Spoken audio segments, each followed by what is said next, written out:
YouTube. What's going on, everyone? We're live again. Little late night stream action. And we're on MLB The Show.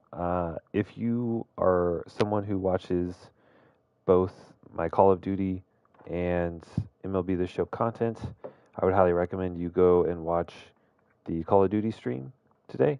Started off really well playing solos. Got a little bit tougher playing in squads with my friends. But the first, I don't know, 5, 6, 7, probably like the first like 10 games are pretty dang good, including probably the best game I've had in a while, a 25 kill solo win. But that is far off topic. Let's get back to baseball here. We're doing really well. We have I would call it commanding lead of the AL West. We are ahead of the Astros in second place by 11 games. All in all, feeling really good about the way the team is performing. And if you missed last episode, or the recap of last episode, 2 episodes ago, we did trade away Mason Miller. We got Michael Keane in return, who's kind of slumping compared to previous years, which is unfortunate. We knew he was having an off year when we traded for him. But, looking at his actually really his whole career, this seems to be a fluke, so I'm hoping that he can, work it out. Stuart Orr is struggling, which is frustrating because, he had a really good year last year. Looked like he was improving. But Grayson Rodriguez is kind of pulling together, and Julio Urias is actually in the Cy Young competition. Or actually, both Grayson Rodriguez and Julio Urias are in the Cy Young. Urias because of his low ERA and WHIP, and his win-loss, and then Grayson Rodriguez because he struck out 127 batters in 105 innings, which is kind of crazy. You would think that his K per nines would be going up like crazy. But if we go here, he is striking out almost 11 batters per 9. That is insane. So, it's really good to see. But unfortunately, we don't seem to have a ton at pitching. We could look to bring up Henry Hinojo, but getting a quality starting pitcher at the trade deadline might actually be something that we search for. So we'll start by setting the trade block, but I'm not exactly sure who I want to be on the trade block. I'm thinking like if we go and look at some of our pitchers, down the roster that are playing, double A, triple A ball, but maybe they're, 28, 27, 28 years old. If you look here, look at like Gunnar Hoglund, right? He's been with the A's for a while now, like since the start of the series. He's 28 years old, and he's a 76 overall. Like, he's still improving, but he's never had a good year at AAA. And there's one, two, three other pitchers above him that I would rather start at the major league level than him that are actually performing better than him. Outside of Matsui, he's playing a little bit worse right now, but he's had better years. So I think we're going to look at like Gunnar Hoglund, probably Jake Garland, although he is pitching really well, so I don't know. But basically like some of these C potential guys, maybe a bit older, even these guys down here, Eric Pardino and Norge Vera, at 27 years old. I just don't see them ever making it to the show. So I think we'll do that. So Gunnar, Jake Garland, Joe Boyle,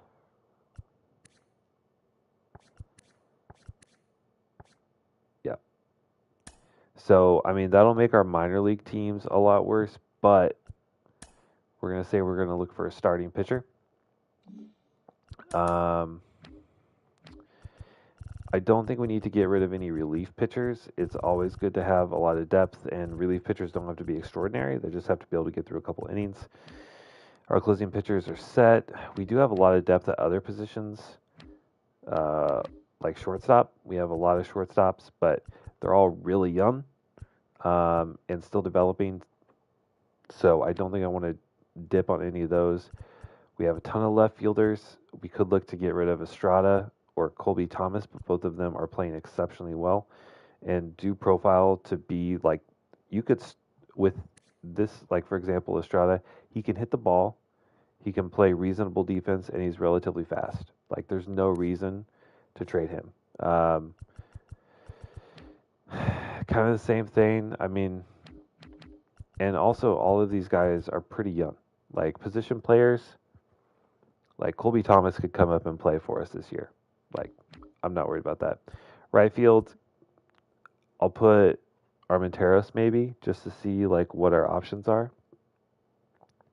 Because we have three guys that are 8 years and 10 years younger. But he is pretty advanced, but we just have so much depth in the outfield. I just don't know if he's going to get a shot at the majors. So we'll add him in there as well.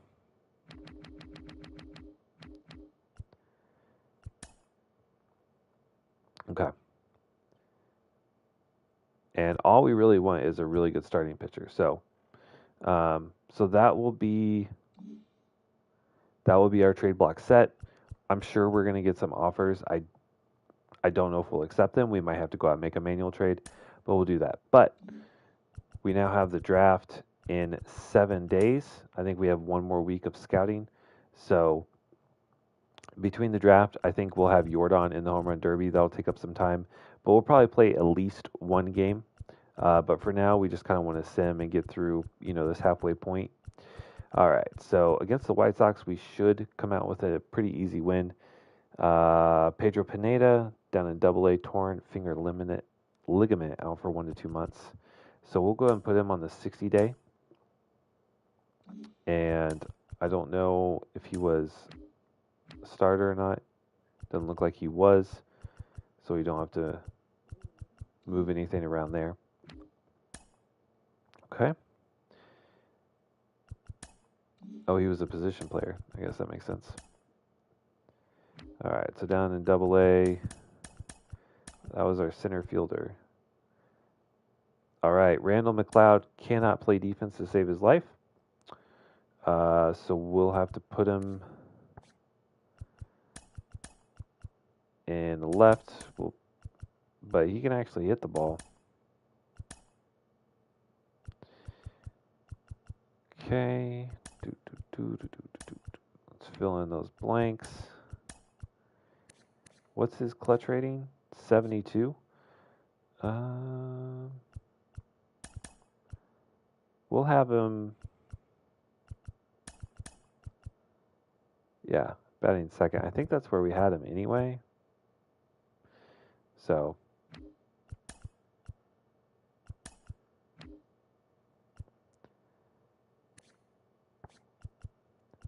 Yeah, so let's put him second. Okay. So he's already where he was. He's just going to actually have to play defense now, which is not good for them, unfortunately. So we end up taking the series versus the White Sox.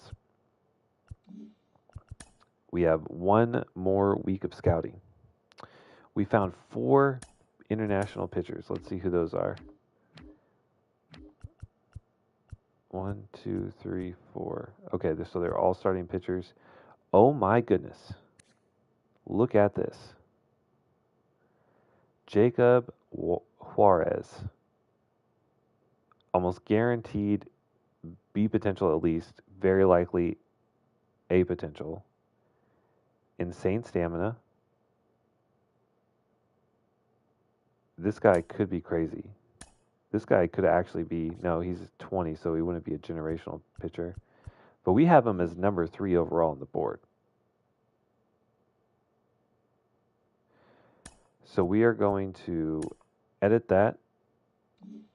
We are going to take a look at him real quick. He's 20 years old, so we should be able to scout him fully in 1 week. I'm hoping. I'm hoping he's really good. Like, I'm hoping he's actually this good. and he's discovered. So, especially if we're going to trade away a couple starting pitchers, it would be really good to have him. So that is phenomenal. Do I have the right scout on him though?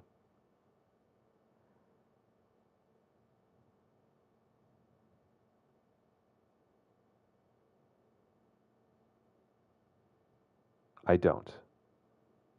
I am so glad that I realized that. So we're going to cancel that scouting assignment. Okay, this is my pitching scout. So we're going to scout him. Yes. Wait, did I have these messed up?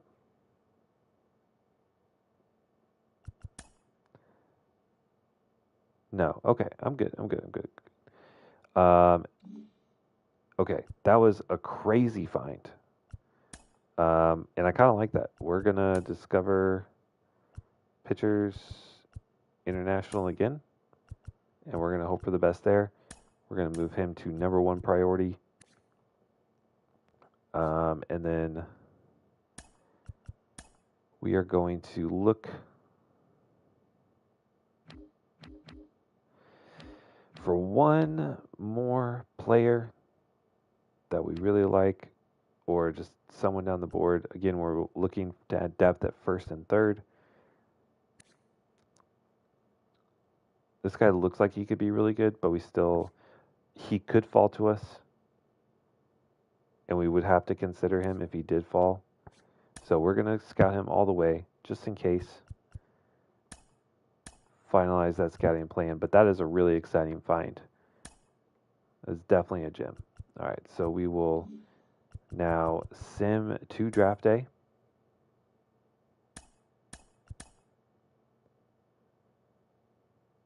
And the Astros are interested in a trade.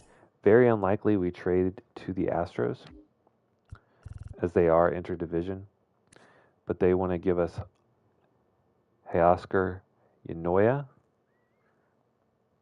who I believe is actually a decent pitcher. He's having a pretty good year, but previously not that good.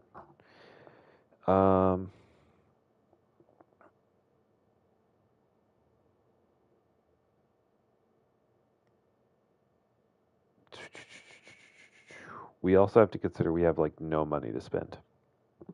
So there's that. I'm going to go ahead and decline this one. Just don't feel great about it because he doesn't give us. Like, I wish that the game would be like, how about you package these two pitchers and this right fielder for someone? But also just trading interdivision, just unlikely. So, sim to draft day. All right, so it is the minor league all-star game, and we have some all-star players. Let's go view today's games. No, we want to view organizations games. NL futures. Ooh, I just want to see who our all-stars are. That's all. Let's just get to the draft. All right, so let's go to the draft, add our prospects. Let's see what we got. All right. So how did that starting pitcher end up looking? We have him at number 4, and he looks very good. So incredible stamina, pretty good hit per 9, really good strikeout, limits walks. Not the best home run, but good control and good break. He's got a two-seamer, a slurve, a changeup, and a curveball. Very interesting. Very, very interesting. I mean, he looks great. And then, like I said, if we're going to trade away some pitchers, we got to at least consider him. So that was our only starting pitcher that we scouted. Our relief pitcher, we know we're not going to get the number 1, but this guy looks very, very good as well. Look at that sinker. Incredible stuff. Huge velo. Oh, hard to tell what his potential would be, but he's definitely up there on the conversation. This guy fell a lot, but most of these relief pitchers are going to be like really good. I'm looking for someone who maybe jumped up the board quite a bit, like this fellow, Mark Burke. He jumped up 12 spots in just a little bit of scouting. High hit per 9, pretty good strikeout, limits home runs a little bit. He's got gas, has a power slider and a power circle change. I would consider him, but what I want to add to the board is someone that I feel really, really confident about. This guy went from 81 to 50 on our board. He's got some pretty crazy strikeout, walk, home run ratings, really good pitch break. Has the potential. Well, this guy flew up the board from 140 down to 55. Okay. So we definitely have some options. Okay.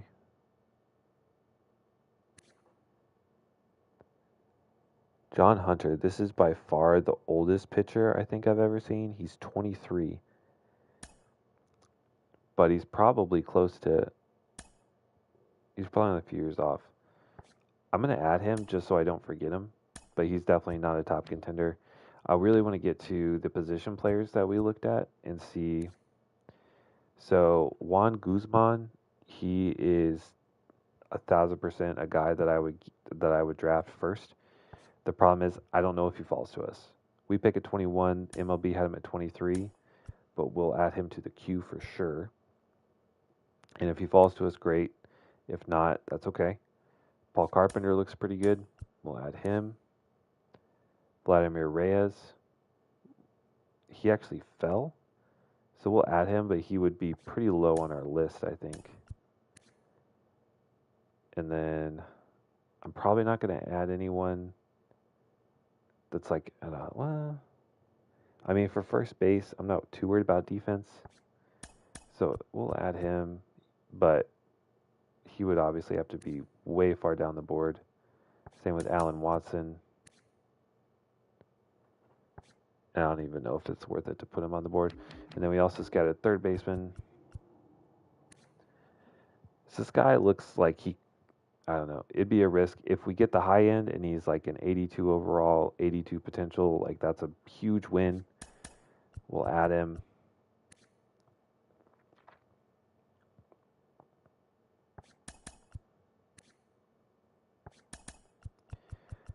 Kind of a bust on some of these position players, unfortunately. So we might end up being pitcher heavy.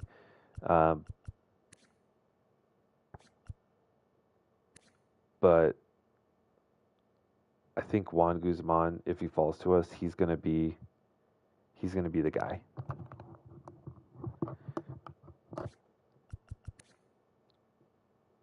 Actually, it may be Jacob. Well, no. If Juan falls, we will take him first because both of these players were discovered by us, so they're less likely to go in the first round. And then if we have the opportunity, we'll take them.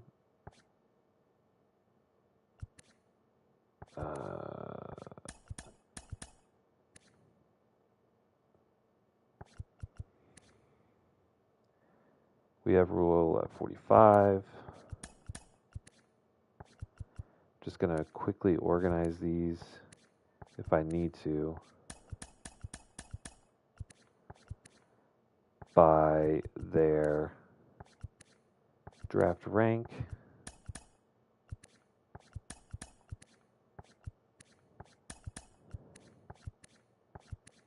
All right, so we have a draft board. We have some people throughout the board. Let's get into it. So last year was probably the weirdest draft I've ever seen.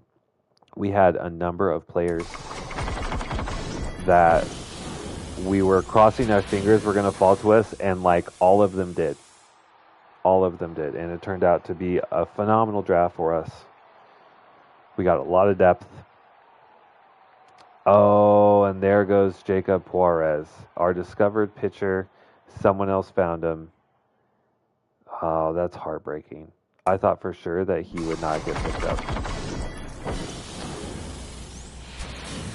But it looks like other people were using their Discovery Scouts.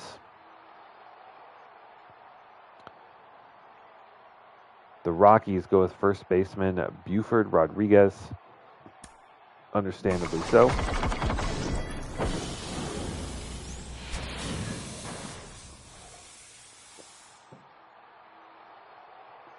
And the Nationals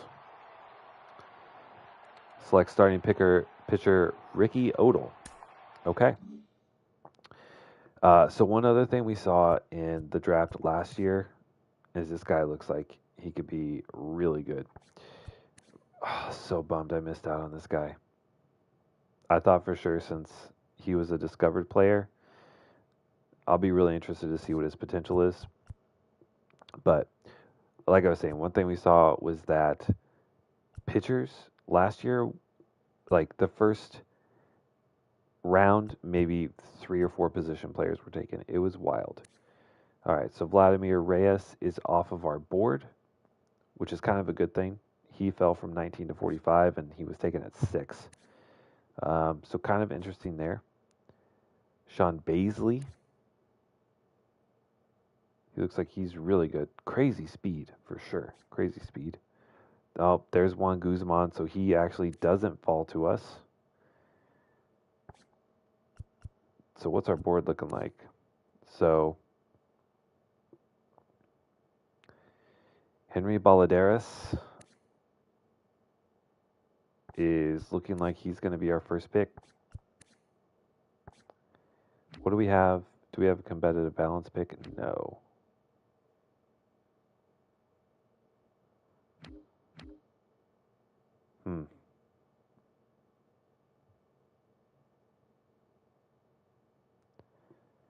Wait, why don't we pick it? Do we not pick it all in round 2? Wow.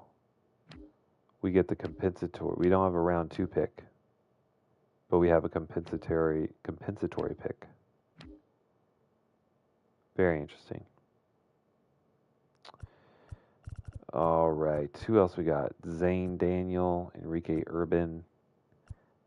Definitely a lot more position players going in this year's draft compared to last year. Like I said, last year was all pitchers. Oh. No, we still have this guy. Okay. So it's definitely looking like Henry Baladeras is going to be our guy. We could go Eddie Garcia, but like I'm not so impressed with him that I feel like we have to lock him down. He does look like a really talented like lefty masher. Not bad against righties either. But I just worry that he's going to be like a low C potential, like a 72 potential 72 overall, and just spend at best a bench bat. Like I'm looking for starters. Looking for starters. So we have our board. The only problem is I doubt we're gonna, because our next pick isn't until we pick at 21, and then we don't pick again until 65th. So that's a bummer. But with our first round pick, we are going to go with our best player on the board. We have him at number 31. We're picking at 21. I guess we could go to the relief pitchers. And he's still number 1 on our board. So he's it. Henry Baladeras, welcome to the A's. Definitely probably not the most exciting pick, but 18 years old, he looks really good. It's just we're really hoping, obviously, for that, like, at least B potential, especially because most relief pitchers don't have B potential. Many of them are C potential. All right, let's go ahead and sim to our next pick because we have a long time until then and our draft is gone. All right, so we're picking at 65 and everyone on our board is in the hundreds. So we're going to go to the relief pitchers and see what we got here. All right, so we have Dominique Reyes. We have him at 55, so it would be a little bit of a steal. Limits home runs, which we know we need in our stadium. But other than that, nothing spectacular. He has pretty good pitch break. Lenny Erickson, a lefty. Also limits home runs. Could be a long reliever. Looks like his stamina could be, around 40. Looks like he has a pretty good splitter, pretty good fastball. That's pretty good control, just not a lot of velocity and break. I think he was a discovered pitcher, given that he started from not ranked down to 64th.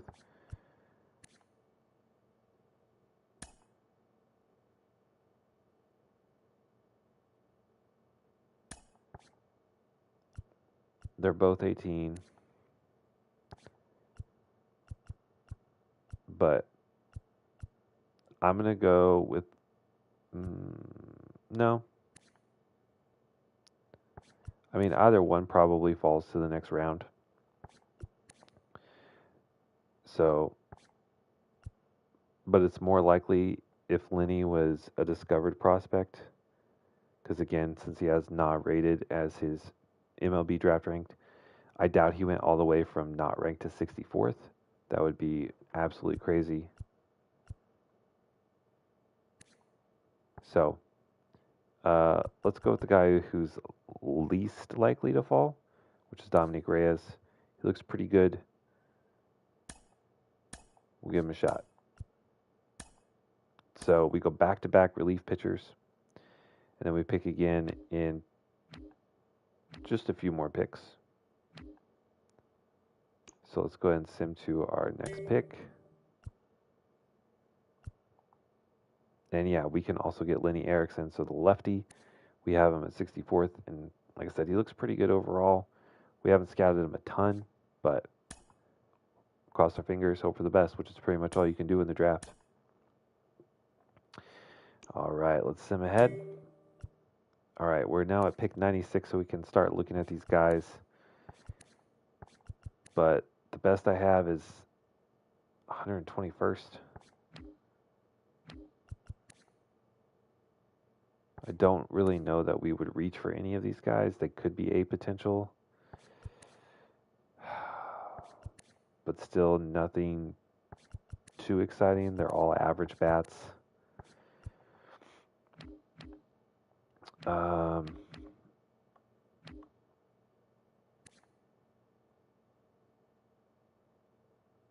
Whoa.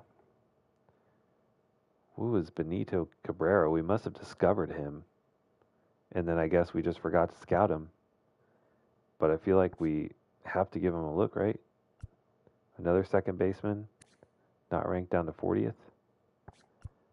But, okay. We're going to definitely go Benito Cabrera. We don't know much about him, but if he works out, he could be huge. We don't need a second baseman either, but he's definitely the best player available right now. To our next pick, we are now at 126. So either one of these guys would surely be in our range. Okay, so no more discovered players.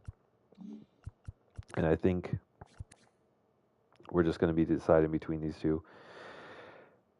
So we have Alan Watson, 19, plays third base and right field. Average bat. Has pretty good fielding, which I guess you do need for first base, but he can also move over to third. Reasonable potential. And then Michael Willard, literally the exact same player, but can play less positions.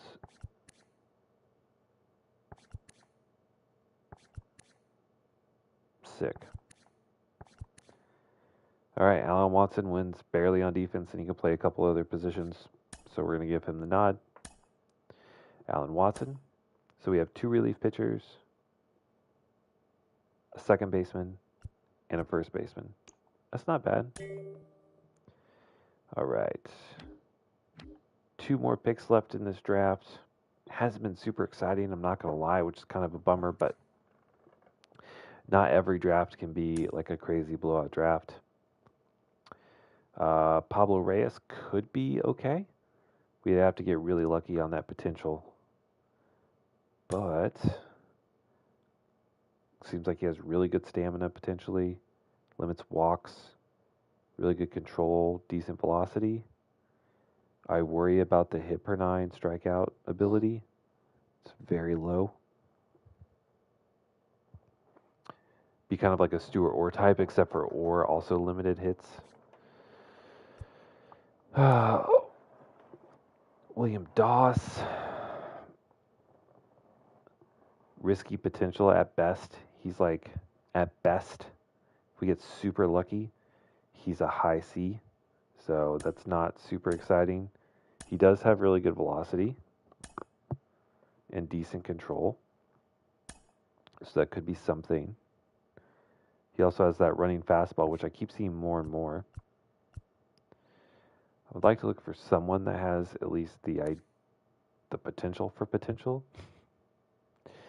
Scott Parrish could be that guy. 21-year-old righty.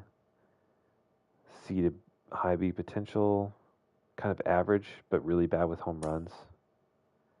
Two-seamer slider changeup. Only a 3-pitch mix for a starter. Has good break, though.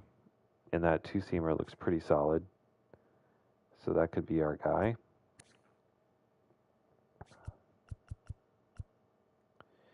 First baseman Waylon Mills. Could actually have decent potential. 18 years old, 6'5". But like, I don't know.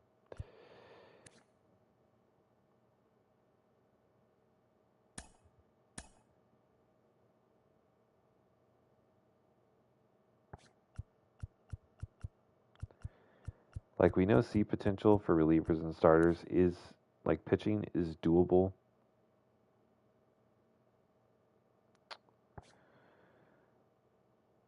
We could pick up a third baseman.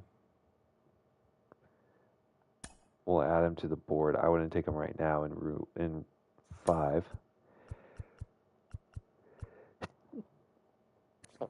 But he can at least hit the ball at least a little bit. All right, we only have a minute left.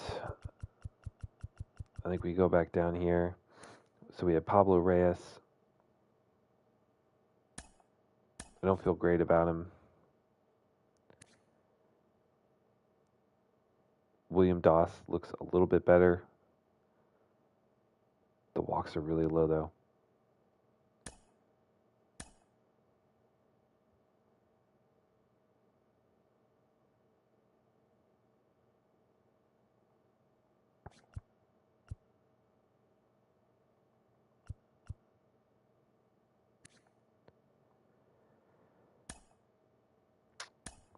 All right, I think we're going to go Scott Parrish.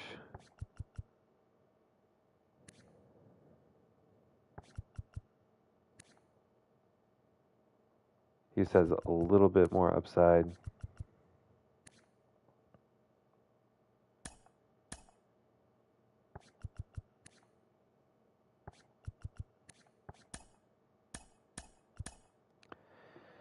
And at the buzzer beater, we pick Scott Parrish. Let's move to our next pick, view prospects. So the third baseman that we put up on our board looks like he got snagged. All right, what do we got left? Anyone that even has a chance at being decent. Like, let's say Jordan Hag even has 99 potential. He could have, his overall could be at best a 48. He would be 30 years old before he even hit like a 70 overall. Like, that's pointless. So, Miguel De La Cruz has good velocity, good control, limits home runs, high hit per nine, no break on his pitches, which is concerning. With a slider,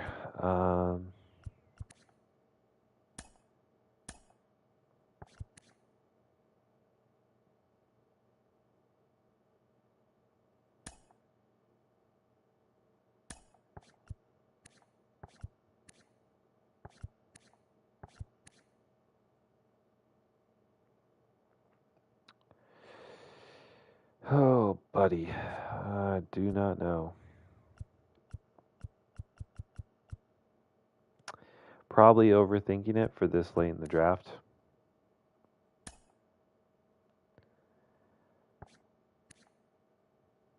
All right.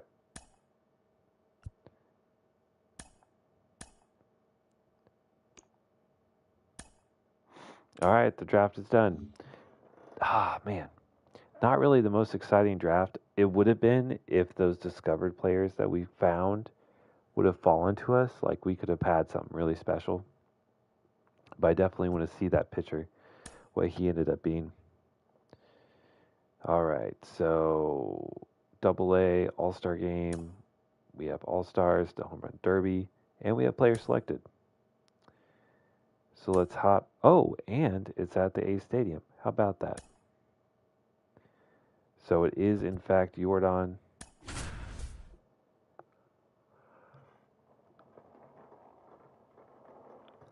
My gosh, Corey Seager has 32 home runs. So this is the second time in this series that we've had someone in the Home Run Derby. Last time it was to the Home Run Derby. Jorge Soler. 8 hitters will battle head-to-head in a single elimination bracket. And we got out in the second round, I think. The contestants will be given 4 minutes to hit as many home runs as possible. If a contestant hits 2 home runs, 440 feet, we're actually the third seed. They will earn an additional 30 All right, seconds. we know how it works. Right to it. We're going it's to time for the Home Run Derby.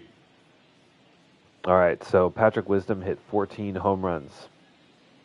Also, the camera angle was really the challenger, number 44, Jordan. Messed up, so we got to get used to that. But we should be able to easily beat 12. Gone. That's his first home run.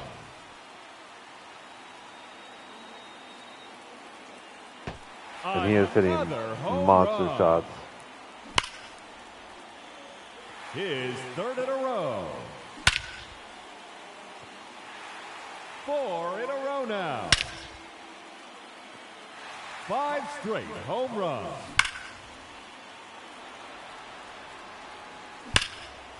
It's funny that we moved stadiums, but they still have it in the Coliseum. Another home run. Gone. That hit the batter's eye. Like, they should have it to where it'd be in our new stadium. That's gone. Home run number 8. Make it 9 home runs. His third consecutive home run. 2 minutes remaining. That's number 4 in a row.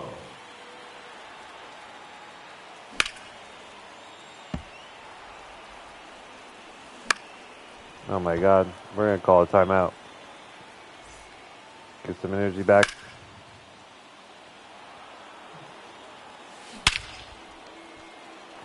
My God. There we go, now we're back on track. Home run number 12.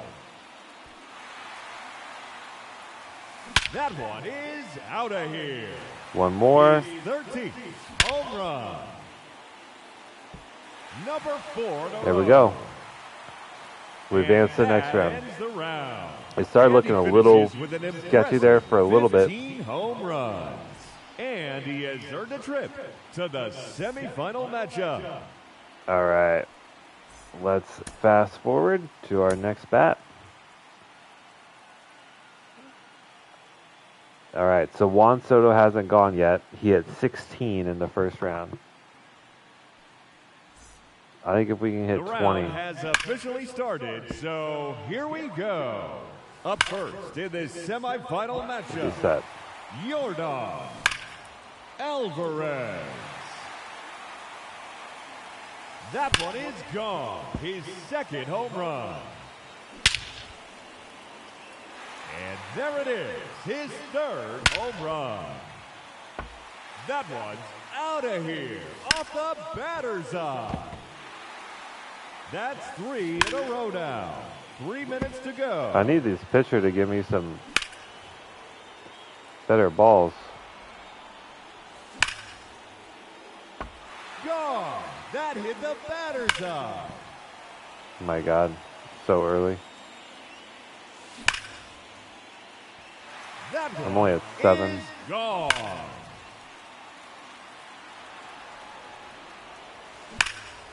Two minutes remaining. Another home run.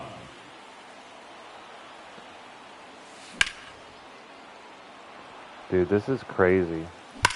There we go. Another home run.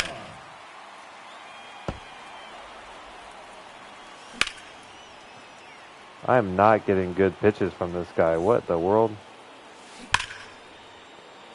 I'm early. I have to hit a lot of home runs very quickly.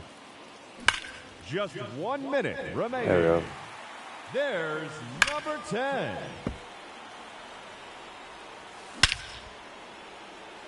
That one's out of here.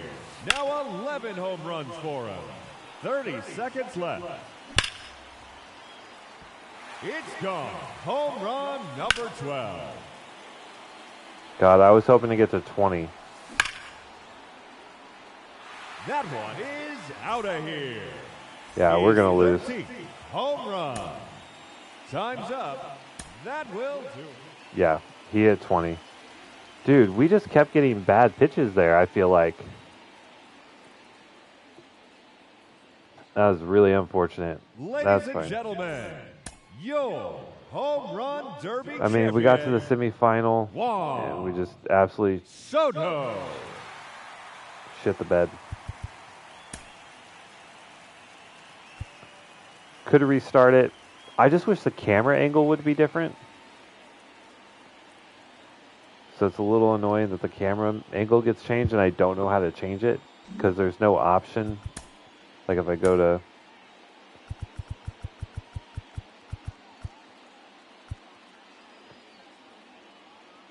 Like I can choose zone, but I can't pick the view, so... Could restart, but it's fine. We're happy to get to the semifinals. All right, so semifinalists, that's fine. All right.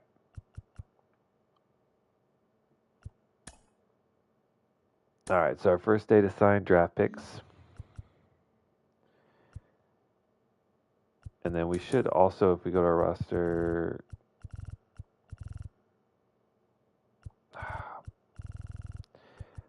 like it sucks because, for example, we know Jordan is an all-star, but it's covered up by the fact that he's, you know, on fire, the little flame thing, so the little all-star marker doesn't show up.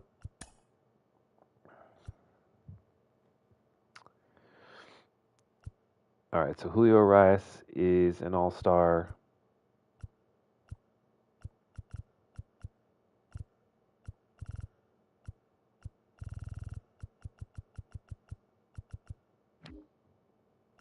Mark Winkler, Roosevelt Bronson, all all-stars. So we have 2 relief pitchers that are all-stars. That's awesome. Luther Hanna was close. Soderstrom's an all-star, a catcher. We lost Torkelson, and he's having a monster year. Okay, who else?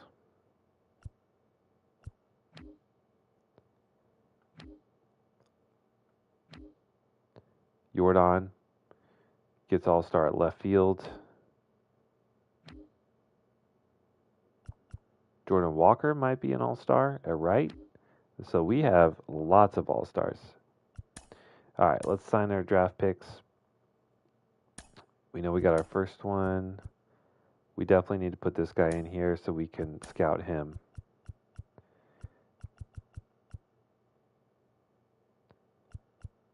Who else do we need to scout a lot? Scott Parrish, I guess. All right, so Henry Baladeras was our first pick. He was a discovered relief pitcher. We got him at number 31. He is fully scouted. Let's see. So he wants $2.5 million. Slot value is 3.9. So we'll probably go somewhere in the middle of say like 288. Declines. Okay. So we'll scout, keep getting interest on Benito Cabrera and Scott Parrish and kind of see where that goes.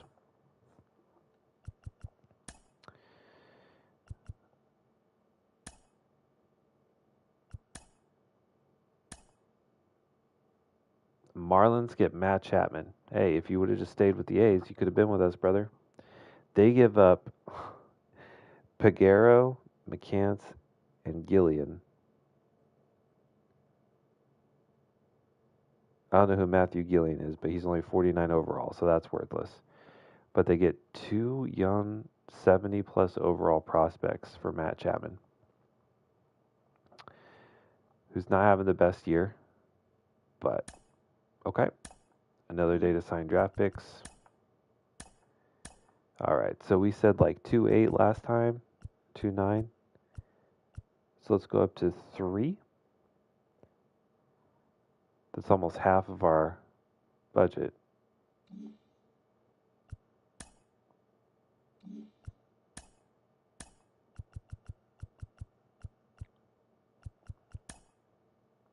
All right, so he signs for $3 million. We still have 4.3 left, and no one else really wants a lot of money, so that helps us out a lot. Anyone else? Let's see. We still need to scout some guys. Let's scout Lenny Erickson, see if he's actually that good of a relief pitcher. This guy's falling a lot really quickly, so it's a little unfortunate. But that's why we scout him. We'll keep that going. All right. So how long we been? All right, yeah, we definitely have time for a game. We're pretty safe. I kind of just want to play like the best team that we can, which is going to be Houston, and it's a home game. All right, so let's get to that Houston series. Of course, we have to. All right, Astros want another trade. They want Jake Garland for Teoscar Yanoya. I might actually make this trade because he's having a good year. There's a good chance we would need him as a starter, but we don't need him right now. And we give up someone who's pitching great in the minors, but I have no confidence in the majors. He's also not improving at all, which means he's probably reached his cap for potential and overall. So if we can afford it, I think we do make this trade. This is the last year of Teoscar's deal. That's fine. We'll accept that trade. Okay. So that's something. And I'll probably have to send him down to AAA. Yeah, because we don't need him at the majors yet.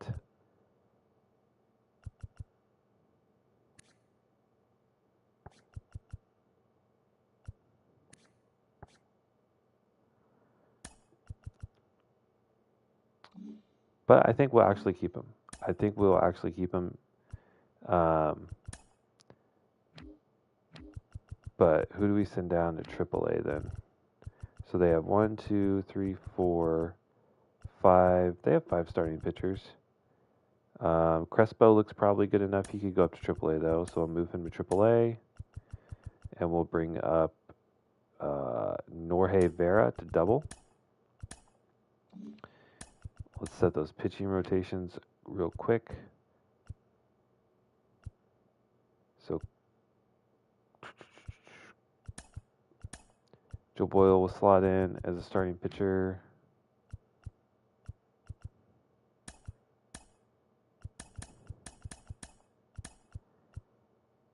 And Norge Vera. Go here. How's Padilla doing? Our A potential, our future ace. He's getting there, 71 overall. Okay. And then this having Teoscar Yanoya gives us a little bit of room because he is pitching well. He's actually going to fill in for Orr because Orr is not pitching well this year, unfortunately. So that gives us a little bit of depth at lawn relief because Jaime's good, but he only has 40 stamina. And so, if he gets pulled into a game, and then the next game we need another long reliever, he's just not there. Grayson Rodriguez is figuring it out. Now posting an ERA below 4. That whip is dropping. He's still striking people out at a mad rate. We might have found the guy that we actually wanted to sign. I love that. And Julio Urias is just having another phenomenal year. Okay, so that was a good trade for us. I feel really good about that. So we'll continue to sim to our Houston series, play a game. All right, so Benito Cabrera's tanking pretty fast, but he still looks decent. He has great contact skills, vision and discipline look pretty good, and he can play defense. He's got some speed, and he can play a bunch of different positions. So we'll probably sign him regardless, but we need to get that interest up, obviously. Lenny Erickson actually looks like he's going to be a stud. His potential hasn't dropped much at all, even at being 45%, and he has interest. So I feel pretty good about offering him a contract. We'll up that up to 742. That's below slot value, and he signs. Maybe this actually could be a sneaky good draft. Let's see. Who else needs to be scouted? We'll keep scouting Miguel De La Cruz. I don't know if we offer on him unless that potential stays really good, but if that even hints at deep potential, there's just no point in having him on the team. So we'll finalize that. Sim. Then we have our draft. Let's see. Okay, so he's kind of leveling off. Still looks pretty good. Scott Parrish. Looks like a solid overall pitcher. Okay. All right. So now we need to figure out who we're going to play with in this Houston series. And I think we play with our new pitcher this first game. Hey, Oscar Yanoya.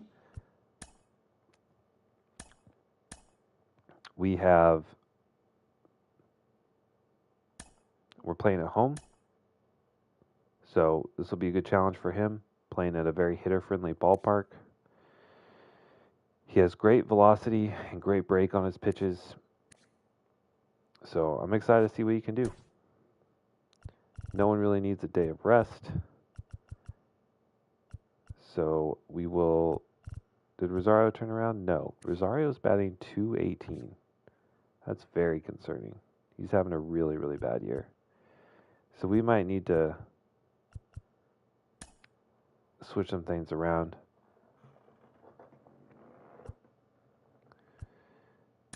Do we switch him around? I mean, Rosario's having a really, really bad year. All right, we're going to make the move. Wait, what did I just switch? Lawrence Butler for Ahmed Rosario.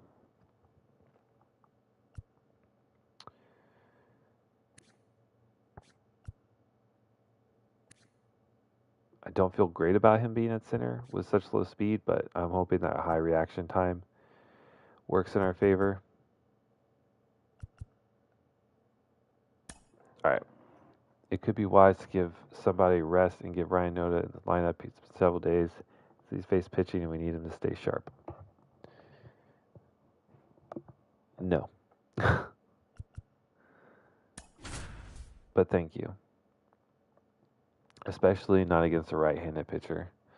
And a division game, we need our best players out there.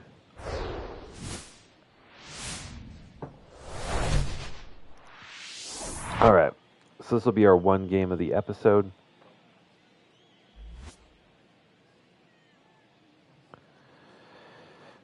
And we'll finish up the month, hit the trade deadline, see if we get any more decent trade offers.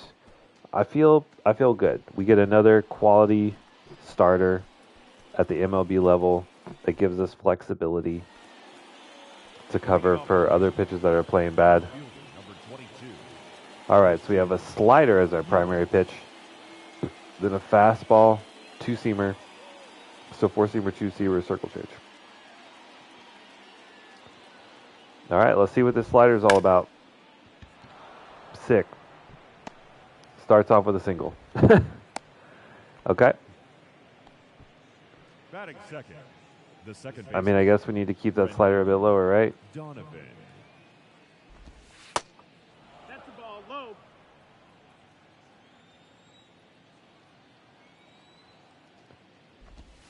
Yeah. Okay. Let's see what that four-seamer looks like. Not bad.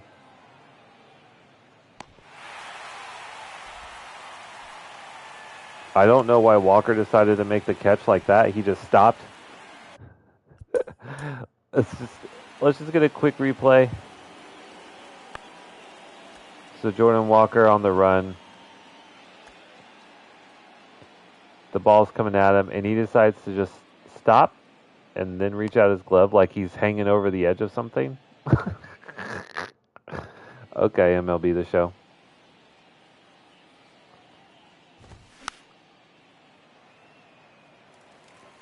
Okay. Circle change. And now the slide piece. Wow, he really bit on that hard. How do we feel about like a two-seamer up and away? Oh, Sodi can get there. Attaboy. Our all-star catcher. His first all-star appearance. Okay. So I'm not like in love with this pitch mix yet. I'm not quite sure like what sequence of pitches is going to be most effective. Get the throw, Sodi. Nope. Throw's too high.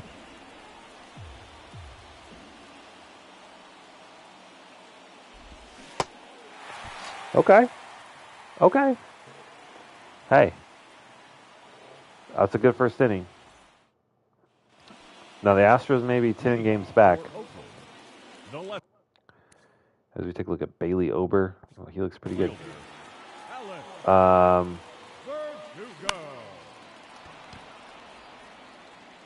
I was so late on that. It's so weird, like, going from the home run derby where you're getting, like, 50-mile-an-hour balls thrown at you to, like, an actual fastball. Oh, God. Two late pop-ups out in the left field.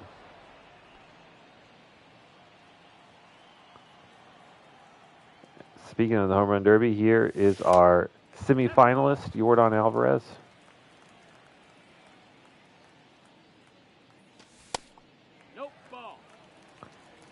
Looks like they might be pitching around him.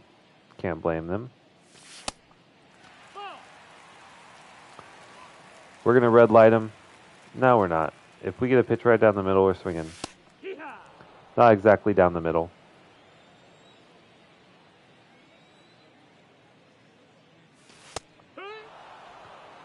Pretty good fastball. Up and in.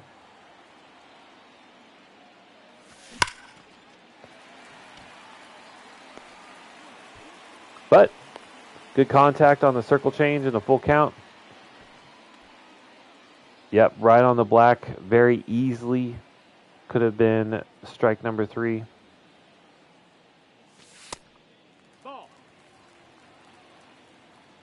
Ober's kind of painting a little bit.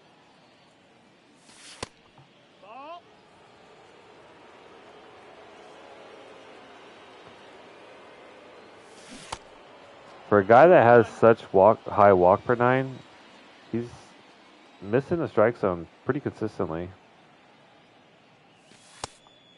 That's a ball.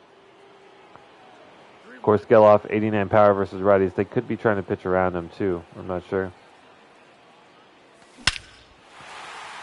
And that is why, ladies and gentlemen, get your tickets. Next stop, Pound Town. Geloff, 459 feet for his 21st home run of the year. A's up 2-0.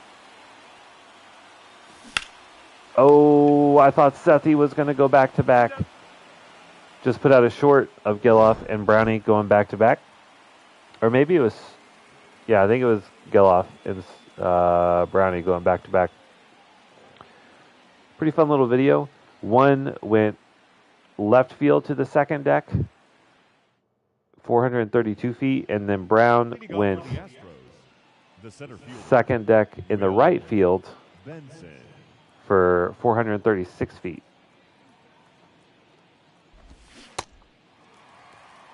Okay, so the slider plays, man. The slider plays. That missed. That's a ball. And then I think, like, we mix the changeup and the two-seamer, because the two-seamer has run on it. Oh, Verdugo's not going to get there. But the throw to second is offline. Oh, if he makes that throw, I think he's actually out. The designated hitter, Jose Altuve.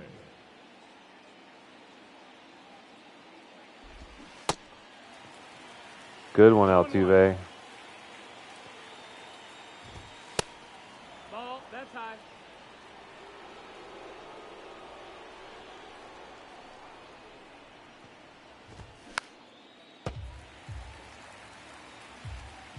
And then hopefully the slider gets him again. No, that missed. That's a ball. Close. Try the fastball away.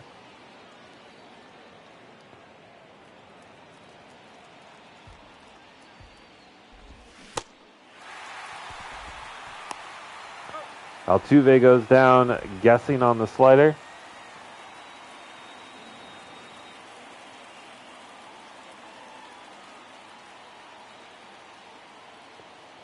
I think this is like one of the first pitchers that we've used that actually has a slider as his primary pitch.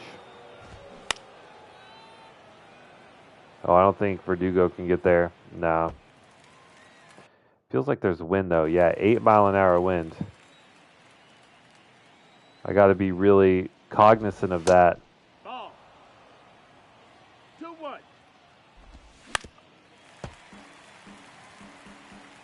Because that means could be even easier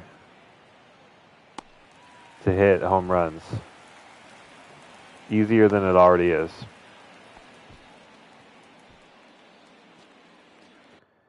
Bryce Matthews hitting 750. Oh, he only has 4 at-bats.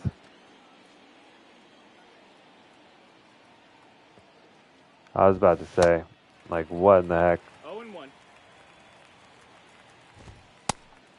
No, ball. 1-1. To the right. So we get a generous call there. Nope, ball. Nice. We get a little lucky on that last call. It was on the black.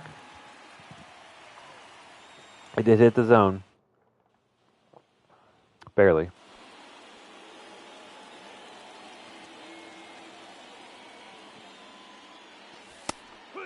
Lawrence Butler hitting like he does in real life. He is on fire right now. He is crushing the baseball and doing it in game. Watch the A's in real life. Watch him here. You'll see Lawrence Butler hit a home run. You love to see it. The young gun coming up and hitting dingers. A's up 3-0.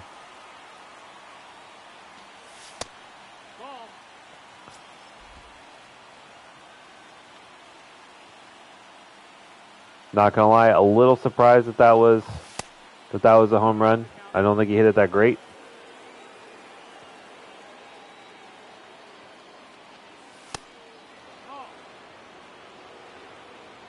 Barger having a good year. Just somehow have acquired so much hitting talent on this team. That's going to fall. A single for Barger. Oh, wait. No, that was Jordan Walker. My bad. My bad. The shortstop. Here's Barger. Barger. Pretty much the exact same stats as Jordan Walker. Oh, that's going to be a double play. Darn it. Right to the second baseman. Not a bad pitch to swing at. We just needed to reach down a little bit lower. Oh my God. Is that another one? It is.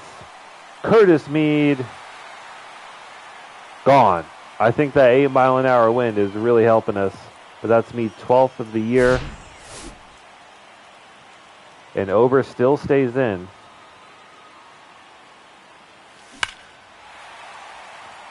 Verdugo, just a few feet away from the foul pole. It looked like 4 feet outside of the foul pole. Check swing there, but did go around. 1-2.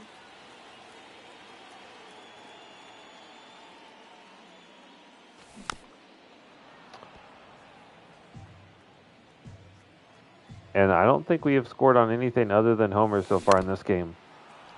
Well, that curveball way down there. Ball.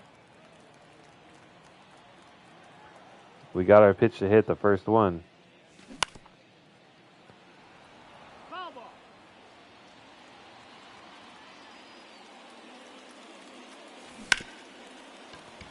Foul ball. We are always early. Got a full count. Wow. That was a beautiful pitch. Should have been strike 3. I'm sorry, Bailey Ober. You did not get that call. Ball 4. But Verdugo works the walk. Runs up the pitch count a little bit. And let's see what Sodi can do. No, that's in. Already seen 2 home runs this inning.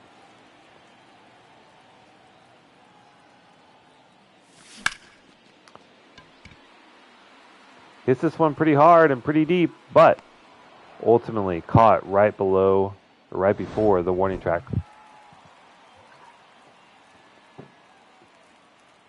But Butler does damage, as well as Curtis Mead. 2 solo shots, 4 solo shots on the game as a whole. Leading off No, for the Astros, 3 home runs. the catcher, Connor. Right? Wong. Am I stupid? I know it's late, but so home run from Butler, Geloff, and Mead. Yeah, just 3. Okay. All right. So Teoscar Yanoya, he has run support. 0-1. That's a ball. Tag 2. Now he just needs to continue to do his job. That's a ball. 2 balls, 2 strikes. Nice. Not many strikeouts so far.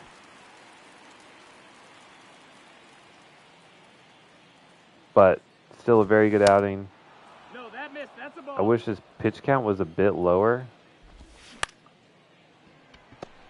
But we've gotten also some pretty wild swings on that slider. So, and I mean, he's dotting. Like, I'll just throw that all day. Barger has a cannon. But he can't make that throw. Incredible effort by Barger. But I guess just a little bit too much speed. Inside.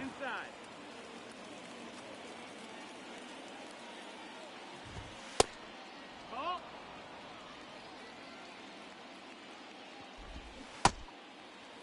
Two balls, 1 strike.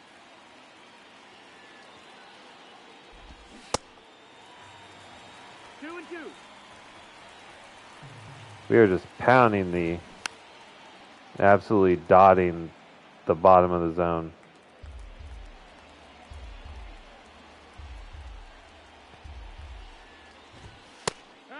And then he looks at 96 high and inside for strike 3. I think that's 3 or 4 strikeouts so far, which is not a bad rate. The designated hitter, Yordan. Let's see what Yordan gets. Alvarez. That's the ball. 1 ball, no strikes. So weird to see Alvarez in Oakland.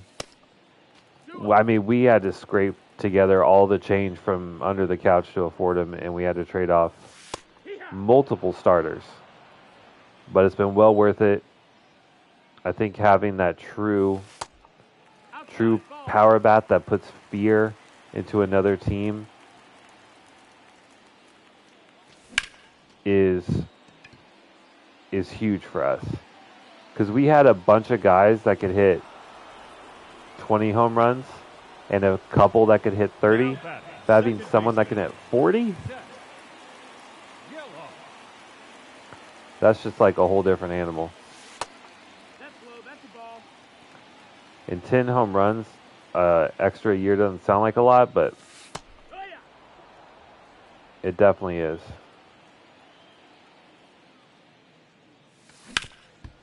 Oh, off the thigh. I think Yelloff's going to be able to run this one out, and he does. Ober, though, took a shot. And what a trooper. He's staying in there.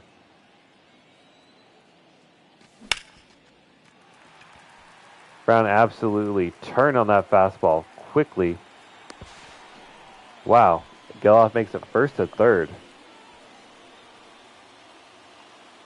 He didn't even barrel that at all, but he hit it pretty hard.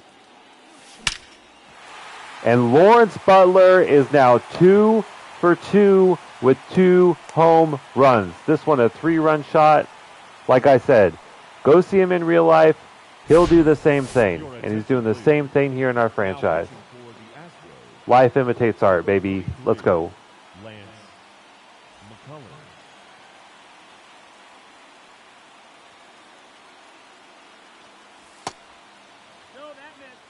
All right, Lance McCullers, slider, knuckle curve, sinker, changeup, cutter. I don't expect we'll see many pitches up. And pitchers like this usually give our batters fits.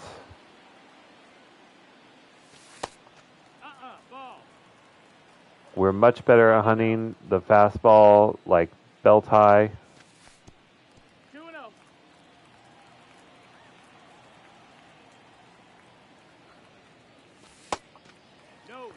And McCullers cannot find the strike zone.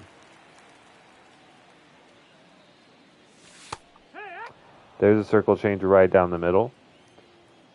But knowing his pitching profile, we are looking for something low. My God, that's 2 pitches to just pummel. But just not where we're looking. I mean, that was kind of it, but we're under it. It should be out number 3, but Lawrence Butler with a huge home run to kind of break this game open.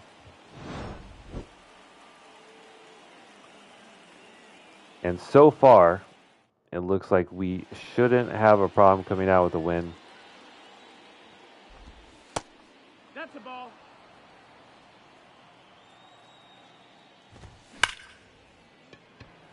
That's ball. First, I thought the umpire gave that the fair call. Oof. That was a fastball right down the middle. We're lucky that one didn't get taken deep. It was kind of close.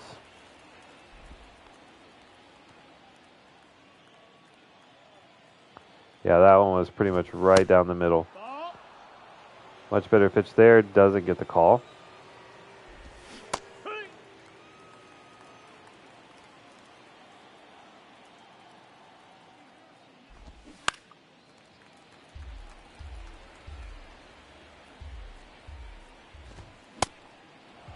That's up.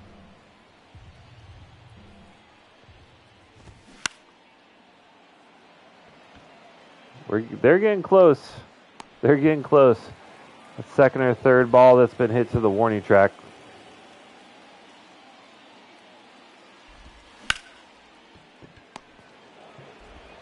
And we'll take that. That was a pretty quick inning. That's something we haven't really gotten so far, is a quick inning of work. I think we're already close to like 45-ish pitches, 50-ish pitches. The third baseman, Curtis Mead. Oh, buddy, that's not a pitch. That's not a pitch to swing at.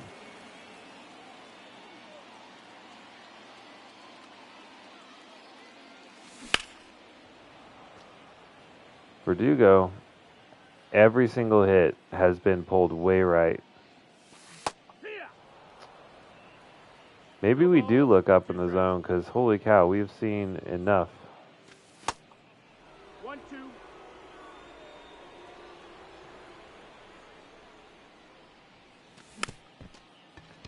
Wow, that one pummeled right into the dirt. Got it. Verdugo, not enough speed to leg that one out. Terrible pitch to swing at. 1-0. There we go. 2028 All-Star. Up. And he's 0 for 3 on the day. That's okay. We've still had, Leading off for Houston, excuse me, third baseman, number 4, Alex Bregman. we have still given ourselves what should be enough of a lead.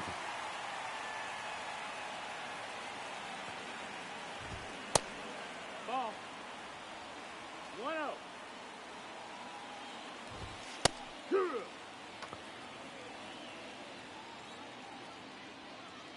Got a really fortunate call there. We've gotten a couple of those. That's it out.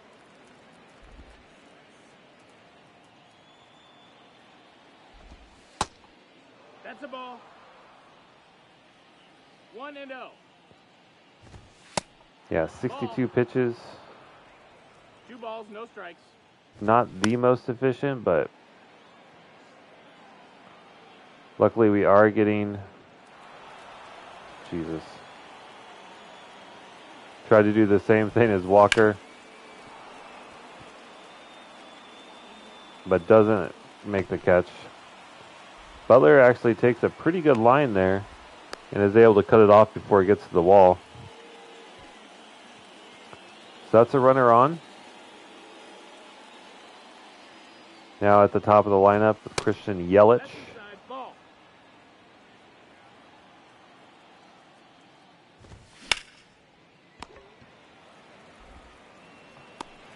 Got it. All right. 5 strong innings for our new starter.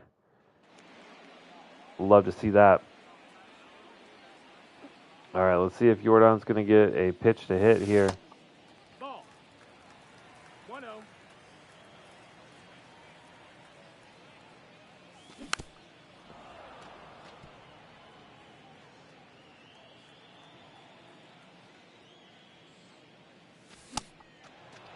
Ooh, 2 to count. good sinker.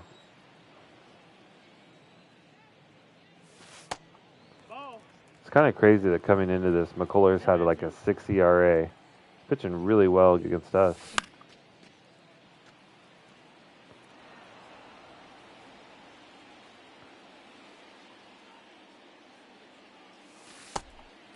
Full count.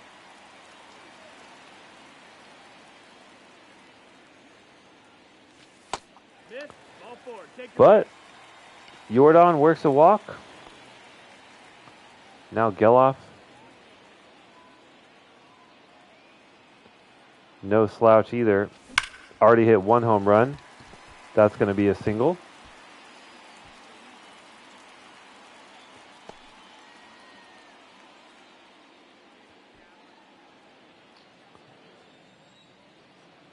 Cutter a little up, middle. Oh, Sethi. Don't bite on that slider, brother.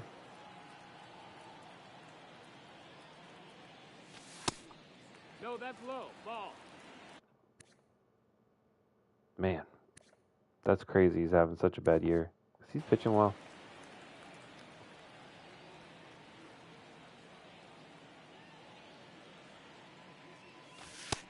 Ball. 2-1. But has also thrown a lot of balls. We've chased some balls. So part of that's, I say he's pitching well, but a lot of that's on us.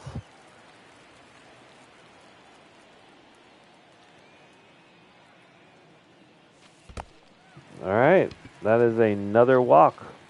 Now batting. Brown looked Center scared there fielder, for a second. Lawrence Oh my God. Butler. Lawrence Butler, 2 for 2 with 2 home runs.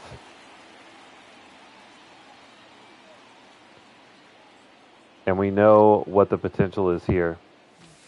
High fly.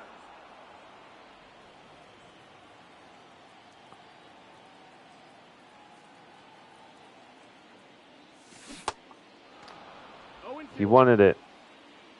But now 0 and 2.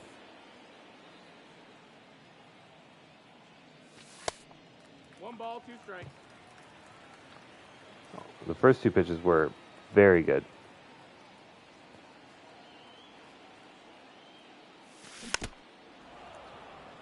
God.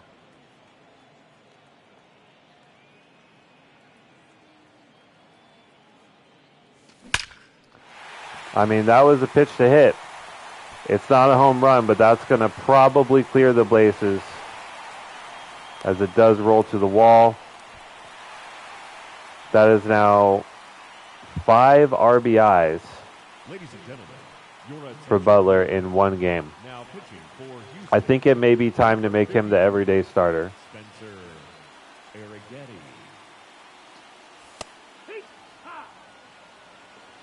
Now, we've actually seen Arrighetti, I think, every time we played the Astros, like in the last 3-4 games. So we should be pretty familiar with this game by now. Also up 10 runs. We will simulate the at-bat and stick to pitching, just in the interest of time.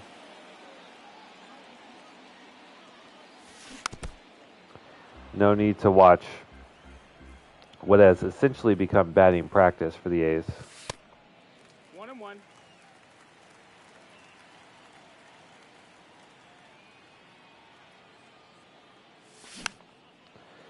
Holy hell, Barger, what are we swinging at, brother?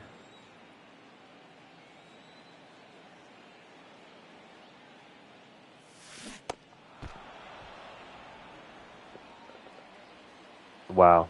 Addison Barger absolutely bamboozled by Arrighetti. And Meads, I don't even think the A's are trying anymore. They're like, we put up a 10-piece, we're just going to swing at every pitch. We don't even care. All right. But back on the mound.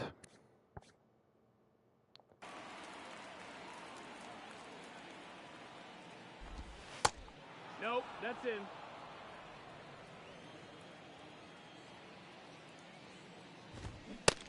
Nope, ball. 2-0. Oh, that one's going to fall, I think.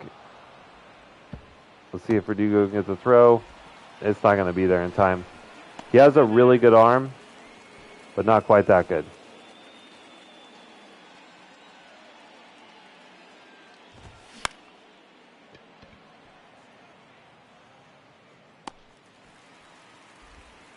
But good enough to hold the runner at second.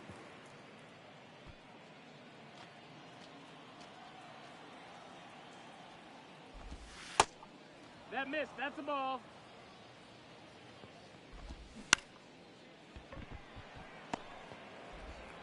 All right. Geloff showing off a little bit of range there. Now batting. The center fielder. Fielding that essentially on the edge of the grass in the outfield. Ball.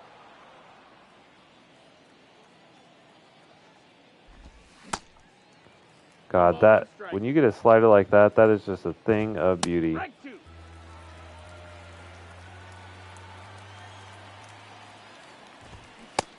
Oh, he didn't Did go. it No, he didn't go.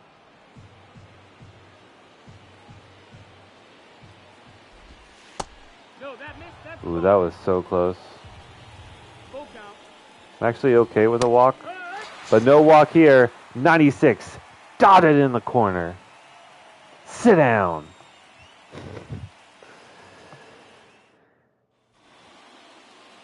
All right, like I said, we will simulate the at-bats and stick to pitching.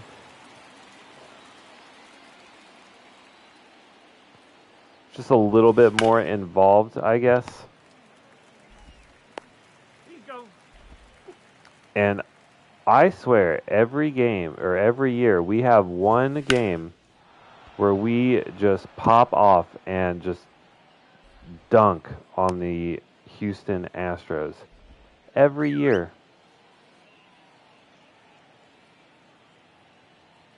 We should probably look to the pin, which I think we will.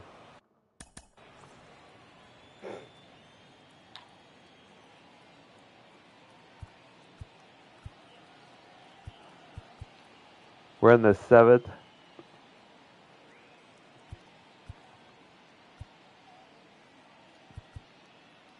Let's get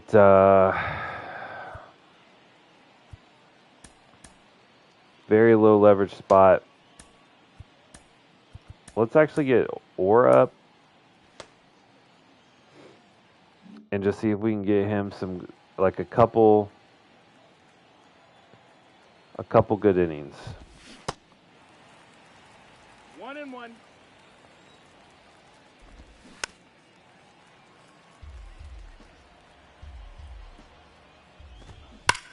Oh my God. Bryce Matthews crushes one. 103 off the bat. 420 feet. Nice. Not the worst pitch in the world, honestly. I mean, it's in the zone, but not by like a ton.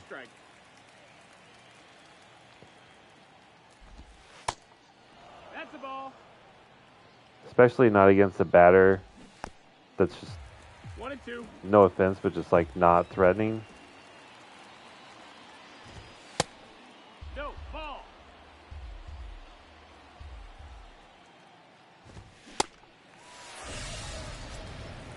Now batting. But The left fielder.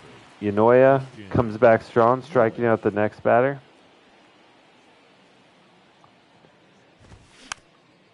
And we get some weak contact. Barger charging. The throw to first is not in time. That ball hit just weakly enough, The second baseman. Brendan. which sounds odd to say, but No, that missed. That's a ball. it is hit just weakly enough. Barger can't get to it in time. Oh, shoot. That thing just kept carrying.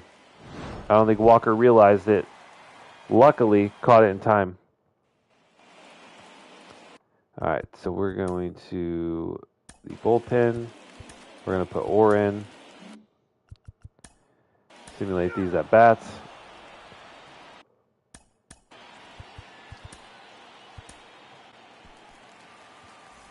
All right. Attention, please. Orr's had a tough season, Now pitching. Stewart. Orr. but we're going to try and get some quality innings here. Get him back on track.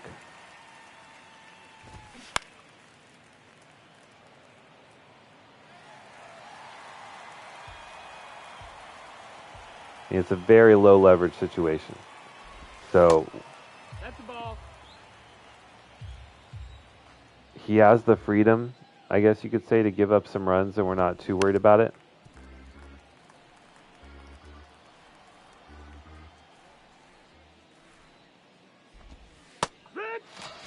And he starts by striking out Kyle Tucker,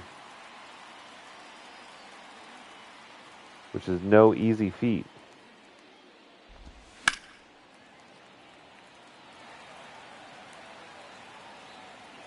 I think if if you could actually train pitchers on like control, velocity, and break, I think you can. I know because at the beginning of the franchise, the first like year and a half, I had all my pitchers training on control, velocity, and break, and only control would improve. You cannot improve velocity Benson. You cannot improve velocity or pitch break, which is stupid. But if Orr just had some more at least break on his pitches, you don't need velocity to be a good major league pitcher. I know that's highly touted now in the MLB, but you don't need it. So if Orr just had like bigger break on his pitches, 0-1. he would for sure be like elite. He's already proven that he can play. 1-2. At the start of this season, or was it last season? He actually was in the running for the Cy Young. Geloff dives there. Apparently didn't need to. He dives over the ball. The third baseman, Alex Bregman. No, that missed. So Orr gives up 1.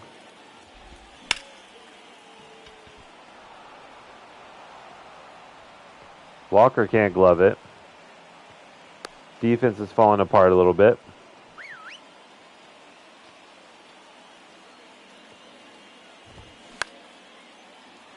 But this one should be out number 3, and it is. Alright, so that's fine. Not ideal, but we just got to get him some quality work in. Alright.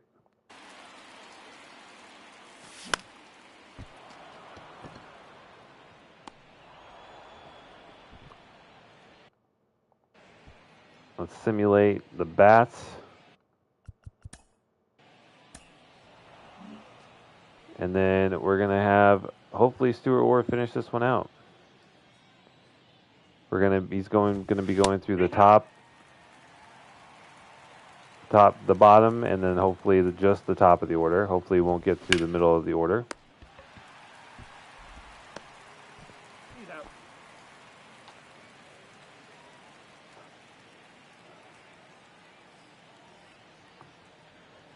He does have very good control, though, with his fastball, which we really like.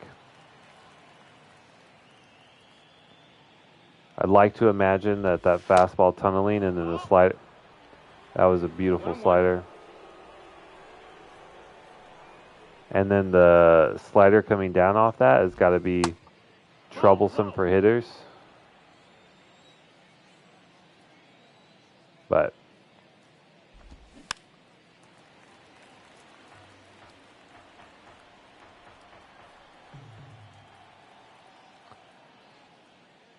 we will see. I do have high hopes for Orr in the future. I think he's going to be a staple. And Geloff is injured.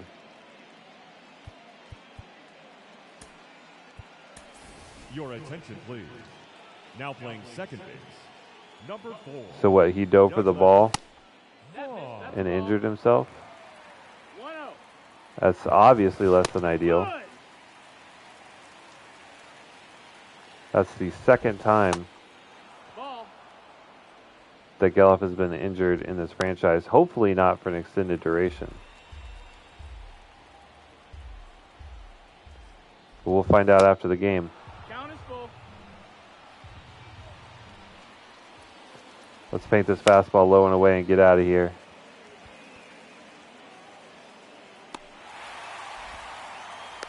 Out number 2.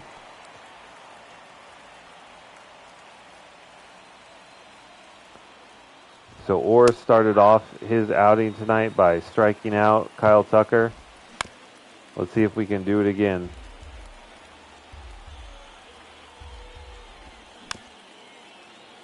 Pretty close.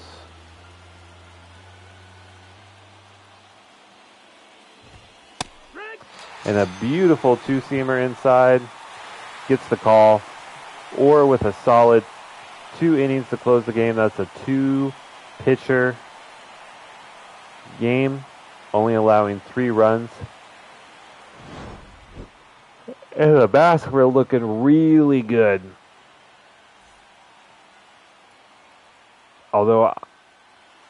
And Oscar Yanoya wins player of the game. 7 innings, 7 strikeouts, allowed 8 hits, but no walks and only 2 earned runs.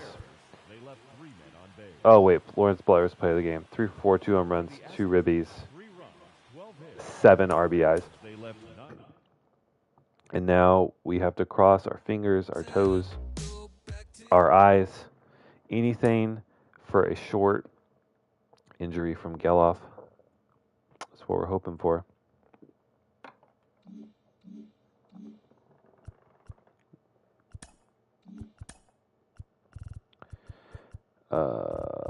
Where's injuries? Okay. He's not even showing up on the injured list. So I think that means that we don't have to worry about it. All right. I did notice something concerning. We now do not have a double-digit lead over the Astros, so they may be making a little bit of a charge here. Although we are 2 games away from a sweep. Dodgers acquire Mickey Moniak from the Angels. So the Angels get a little bit worse. It looks like they're selling. Sean Lima, oh no. Our starting AAA first baseman dislocated ankle and he's out for over 6 months. So he'll go to the 60-day. And shit. I don't know who I put at first in AAA.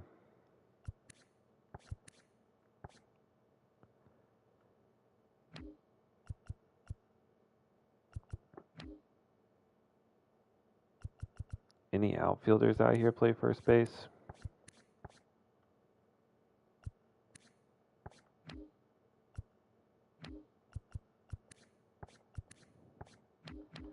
No, just TJ Schofield Sam.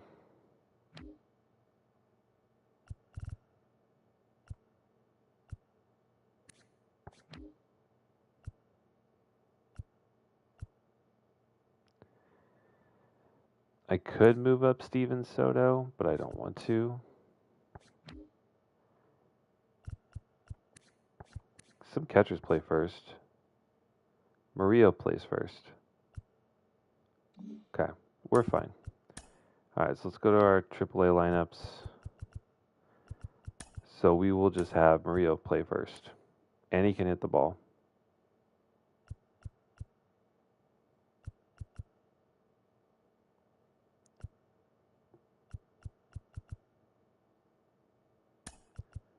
Let's have him in that, we'll have him in that 2 hole.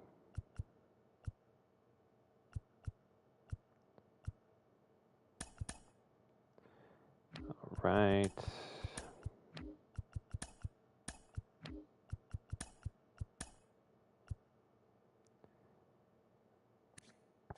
And yeah, especially versus lefties. I think he actually leads off versus lefties.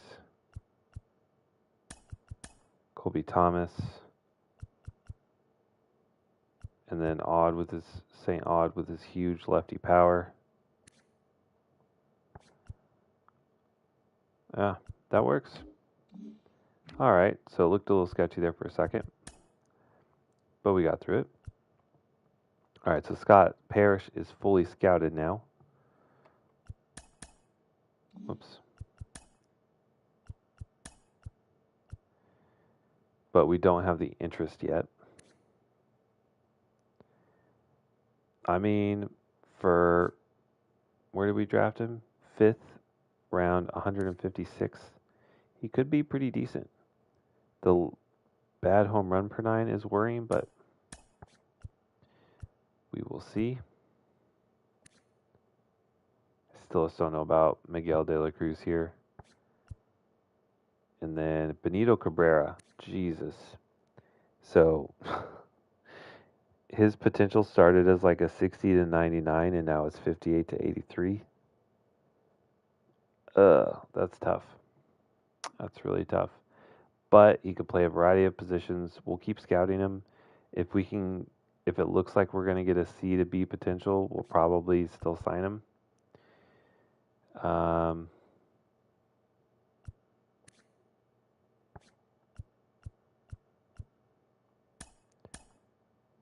If we can get Miguel De La Cruz for dirt cheap, maybe. Okay, he signs. He might get cut soon, but that's fine. Dominique Reyes, our second round pick. He only wants 800K. I mean, that's pretty easy. And then last one here, Alan Watson.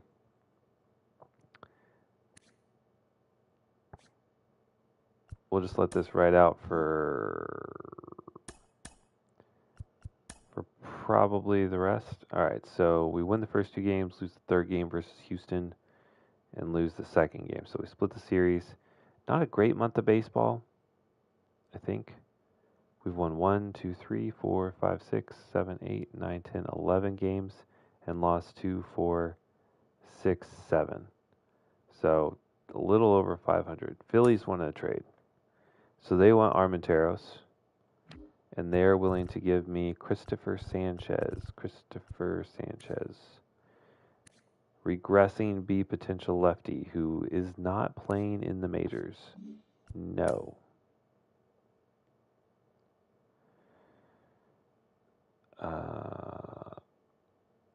Okay, data sign draft picks.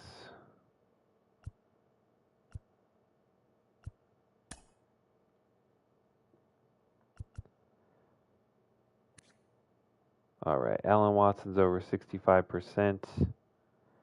Scouted, 55% interest. His potential still looks solid, so we will go ahead and offer. He wants 562. That's what he wants. And it's above slot value, and he declines. So that doesn't make any sense. Okay. Astros want to trade again. This time they want to give me Brandon McKay, who was down pitching like butt cheeks at AAA. No.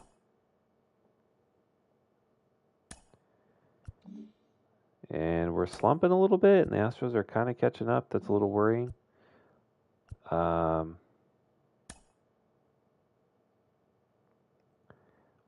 Benito Cabrera. Turns out he is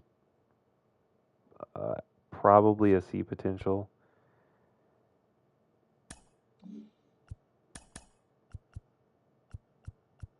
We'll go 669. Nice. Alan Watson, he accepts. No more players, so we just have to wait. The Braves want to trade Kyle Freeland, a regressing old ass lefty, for a young B potential. No, like what is that trade offer? All right, so we get revenge on Colorado 16-1. Julio Urias continues to dominate. Today is the trade deadline. Let's take a look at our pitching rotation, because that's really the only thing that we're really looking at. Michael Keene's not great, but he's still way better than Mason Miller. Grayson Rodriguez is so much better than last year.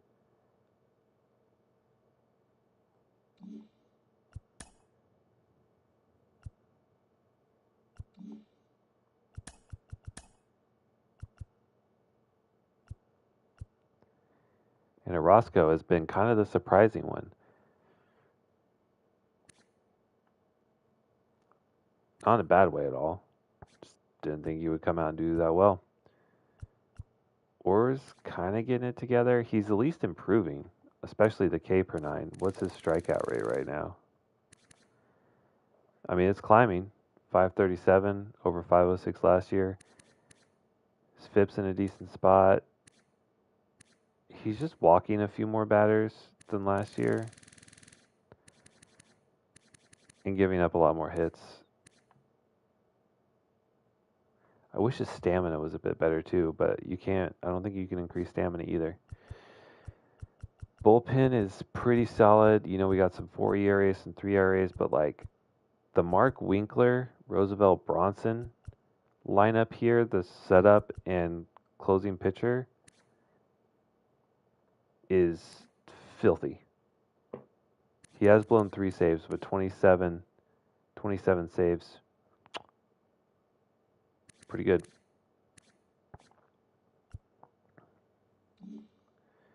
All right, so the question is, do we go after another starting pitcher? If we did, it would be to replace Orr, but I think we have the flexibility, just keeping him as a long reliever, that we're probably in a good place.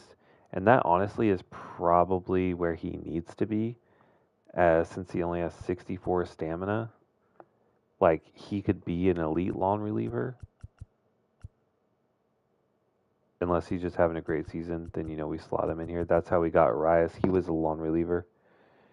And then was pitching lights out and had the stamina to be a starter, so we kept him there.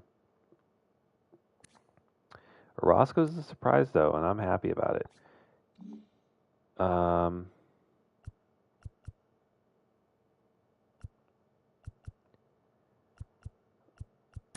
Let's do...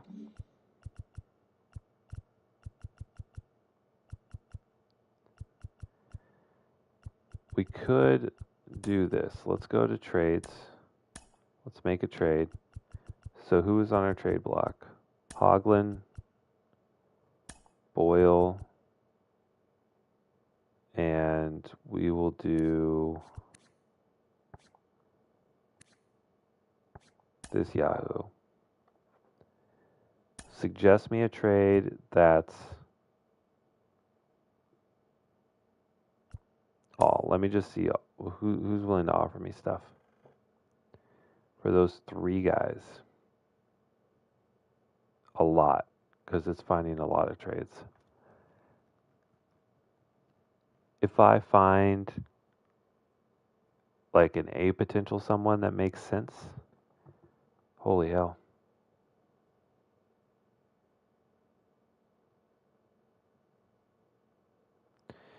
Okay, so right off the rip here,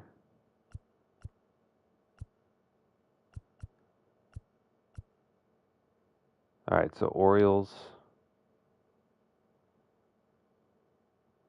huh?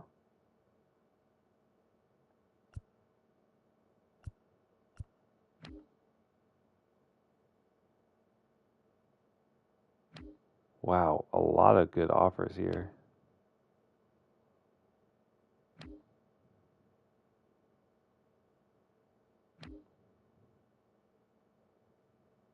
Oh my God, 19-year-old A potential,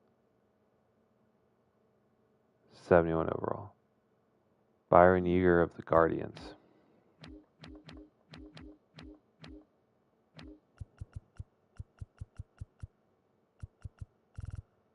He's so far down here.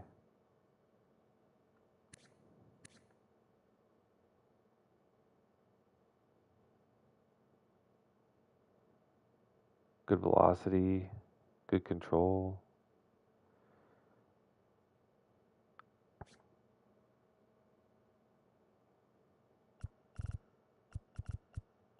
And he's so far. How many pitchers do they have?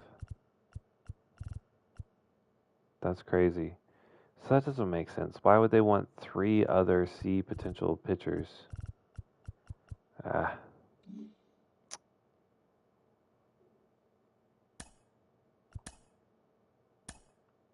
I mean, the Orioles were another one.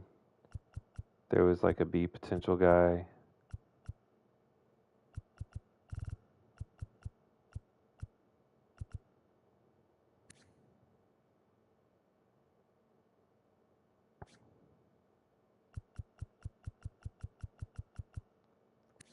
Maybe this guy. My God, he actually looks really good.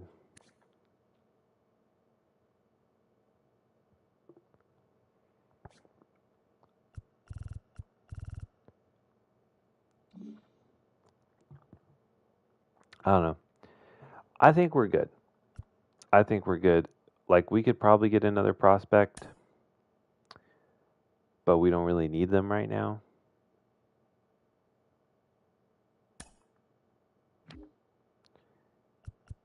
And we can also bring up I would feel comfortable bringing up Henry Hinojo if we had to, because he's pitching pretty well in AAA.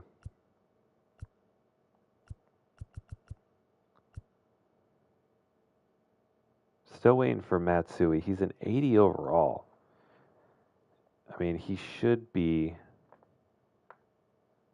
I mean, he has 142 strikeouts in 119 innings. So what's the issue? He's probably just given up a lot of hits. Yeah, 128 hits and 119 innings is not good. But he'll get there. He'll get there. All right, let's finish off our draft picks. God, I don't even want to offer on this guy, but he actually looks halfway decent. We just have to hope for some good potential.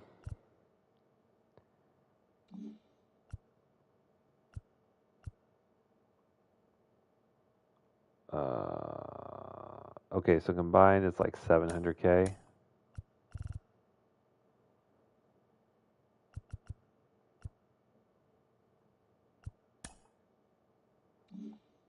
Cabrera signs.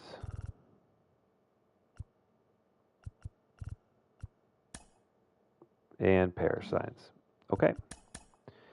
Now for the really fun part. We are going to sim one day, and we're going to find out how good our draft class is.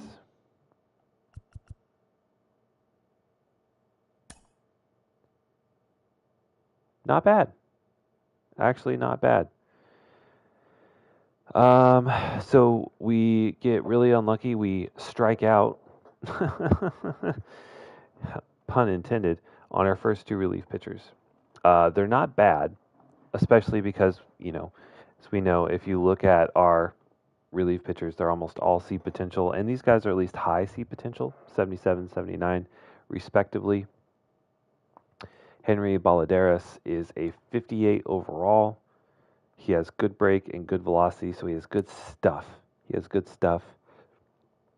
He limits home runs. That's about it right now. And he's lefty.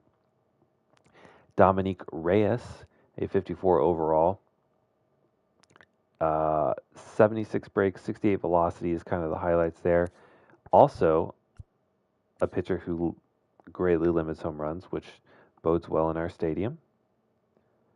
Also means you can really challenge batters if you feel really comfortable that you're not going to give up a home run.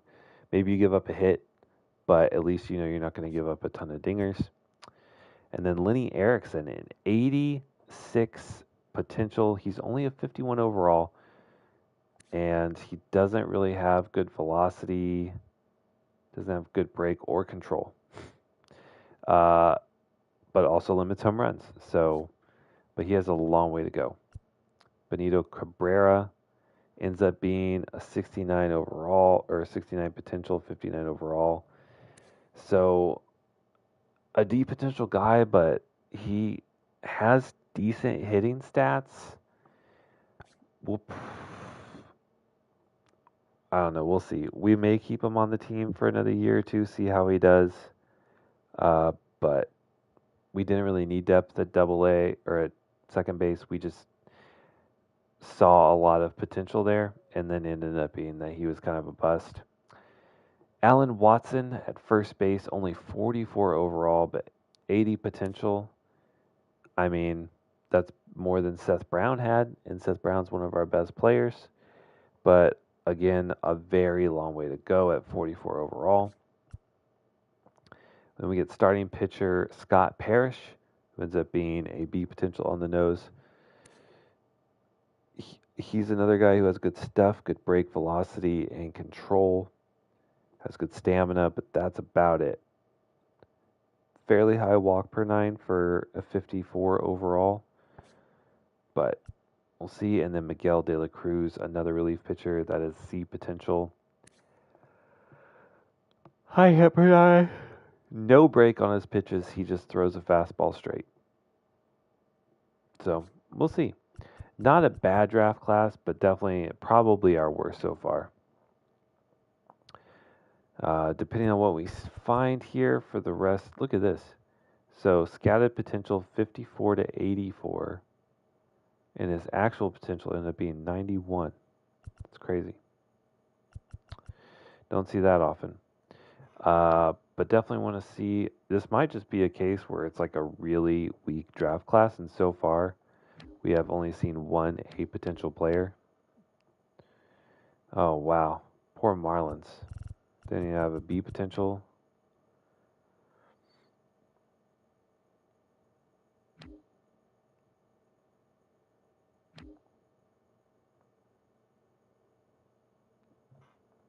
So Ricky Odell turns out to be pretty darn good.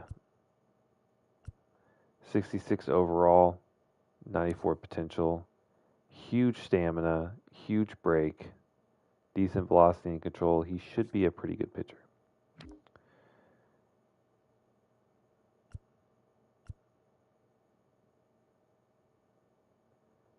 Zane Daniel at shortstop, 68 overall, and 81 potential is not bad. He can already hit the ball pretty well. Gotta feel good about that.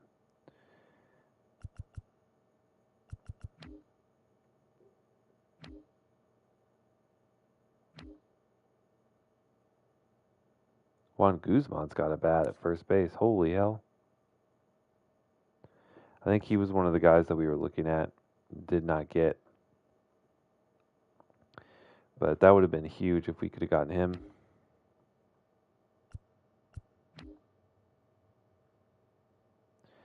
Buford Rodriguez at first, I think, was also a guy we were looking at.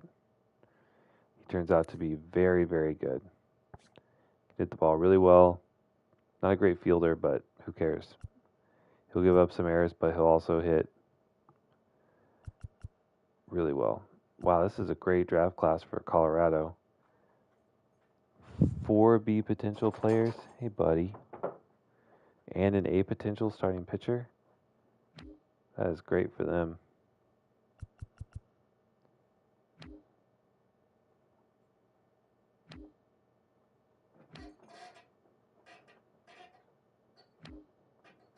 But yeah, I think what we're seeing here is just kind of a crappy draft class.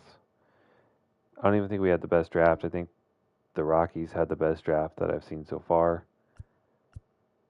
This guy looks pretty good. 73 overall, 84 potential. Could start right away if you needed him to.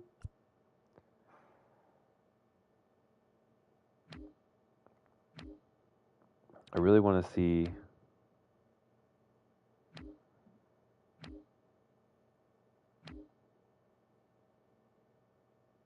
Jason Gill was projected to go number 1 overall, and he looks very good as a relief pitcher. But I want to find those guys that I wanted. Who was it?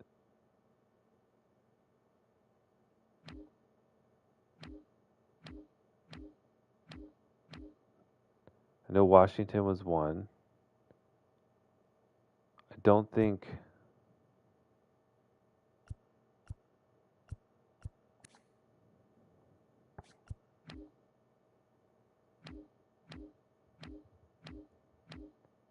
I wish it told you like what number pick.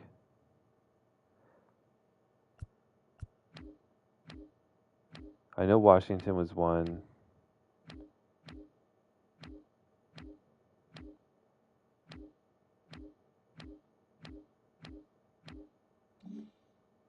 If I go to the calendar.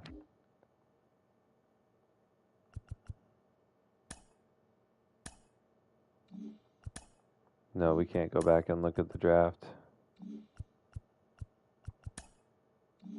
Dang. Who was it? It's going to bug me. I know Washington was a high draft pick.